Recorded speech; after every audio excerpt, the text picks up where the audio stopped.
Hi dear friends, welcome back to Kiran Fact Sports channel. IPL 2025లో Sunrisers హైదరాబాద్కి అయితే bat start అని చెప్పొచ్చు. ఒక 9 మ్యాచ్లు ఆడారు, 3 మాత్రమే గెలిచారు. సో ప్లే ఆఫ్ అవకాశాలు కూడా చాలా తక్కువగా ఉన్నాయి. ఈ సందర్భంలో Sunrisers Hyderabad head coach మీడియాతో మాట్లాడుతూ చాలా ఇంపార్టెంట్ కామెంట్స్ అయితే చేశాడు. చూసే ముందు అయితే ప్లే ఆఫ్ ఏ టీమ్స్ వెళ్తాయి అనుకుంటున్నారు కామెంట్ చేయండి, వీడియోని లైక్ చేయండి, ఐపీఎల్ అప్డేట్ కోసం సబ్స్క్రైబ్ చేసుకోండి. ఎస్ఆర్హెచ్ హెడ్ కోచ్ అయిన డానియల్ వెటోరీ మాట్లాడుతూ ప్రతి టీంకు ఒక మంచి లెఫ్ట్ ఆర్మ్ స్పిన్నర్ ఉన్నాడని చెప్పి సిఎస్కేకి రవీంద్ర జడేజా, పంజాబ్ కింగ్స్కి హర్ప్రీత్ బ్రార్ ఉన్నాడు. ఈ విధంగా ప్రతి టీంకు మంచి లెఫ్ట్ ఆర్మ్ స్పిన్నర్ ఉన్నాడు.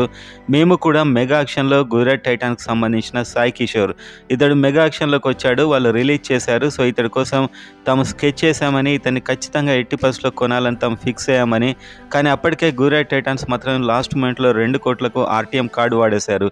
రైట్ మ్యాచ్ కార్డు వాడడం వల్ల తాము మళ్ళీ బిడ్ చేయలేకపోయామని, అదొక మంచి సూపర్ టాలెంట్ ఉన్న bowler, line and length vary చేస్తూ మారుస్తూ అతడు చాలా చక్కగా బౌలింగ్ వేస్తాడు. 8 మ్యాచ్ల్లో 12 వికెట్లు తీశాడు ఈ సీజన్లో సాయి కిషోర్. సో ఇతన్ని కొంటే తమ బౌలింగ్కు తిరుగు లేకుండా ఉండేదని చెప్పి డానియల్ వెటోరీ అయితే అనడం జరిగింది. 2 కోట్ల రూపాయలకు అతడైతే గుజరాత్ టైటాన్స్కి వెళ్ళిపోయాడు. సో ఇతనికి తాము ప్రధానంగా టార్గెట్ చేశామని చెప్పాడు. సో ఒకవేళ ఇతడు ఎస్ఆర్హెచ్కి వస్తే వీళ్ళు అన్ని అవకాశాలు ఇచ్చేవారా, లేకపోతే అతడు అలాగే బౌలింగ్ చేసేవాడా తెలియదు, కానీ మెగా యాక్షన్లో మెయిన్ టార్గెట్ అయితే సాయి కిషోర్ని పెట్టుకున్నామని అయితే కోచ్ చెప్పాడు ఫ్రెండ్స్.